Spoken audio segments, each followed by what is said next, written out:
اعوذ باللہ من الشیطان الرجیم، بسم اللہ الرحمن الرحیم۔ سٹوری ٹاک کے سامعین، السلام علیکم۔ نیلم کا ہار ایک سنار کے انتقال کے بعد اس کا خاندان مصیبت میں پڑ گیا، کھانے کے بھی لالے پڑ گئے۔ ایک دن اس کی بیوی نے اپنے بیٹے کو نیلم کا ایک ہار دے کر کہا، بیٹا اسے اپنے چچا کی دکان پہ لے جاؤ، کہنا یہ بیچ کر کچھ پیسے دے دیں۔ بیٹا وہ ہار لے کر چچا جی کے پاس گیا۔ چچا نے ہار کو اچھی طرح دیکھ اور پرکھ کر کہا، بیٹا ماں سے کہنا ابھی مارکیٹ بہت مندہ ہے، تھوڑا رک کر فروخت کرنا، اچھا دام مل جائے گا۔ اسے تھوڑے سے روپے دے کر کہا، تم کل سے دکان پر آ کر بیٹھنا۔ اگلے دن سے وہ لڑکا روزانہ دکان پر جانے لگا اور وہاں ہیرو اور جوہرات کی پرکھ کا کام سیکھنے لگا۔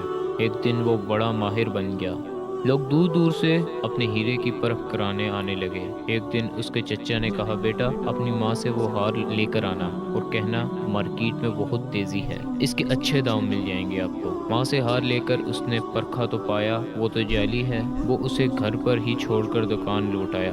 چچا نے پوچھا، ہار نہیں لائے؟ اس نے کہا، وہ تو جعلی تھا۔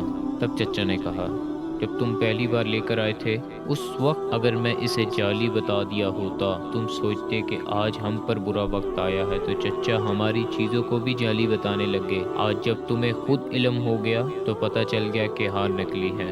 سوچ یہ ہے کہ علم کے بغیر اس دنیا میں ہم جو بھی ہیں سوچتے ہیں، دیکھتے ہیں اور جانتے ہیں سب غلط ہے، اور ایسے ہی غلط فہمیوں کا شکار ہو کر رشتے بگڑتے ہیں۔ آج کی چھوٹی سی اچھی بات یہیں پر اختتام پذیر ہوتی ہے۔ اچھی بات کو دوسروں تک پہنچانے میں دیر مت کیجیے، ہو سکتا ہے آپ کا یہی اچھا عمل آپ کی اور میری بخشش کا وسیلہ بنے۔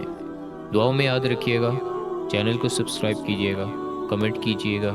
اللہ حافظ۔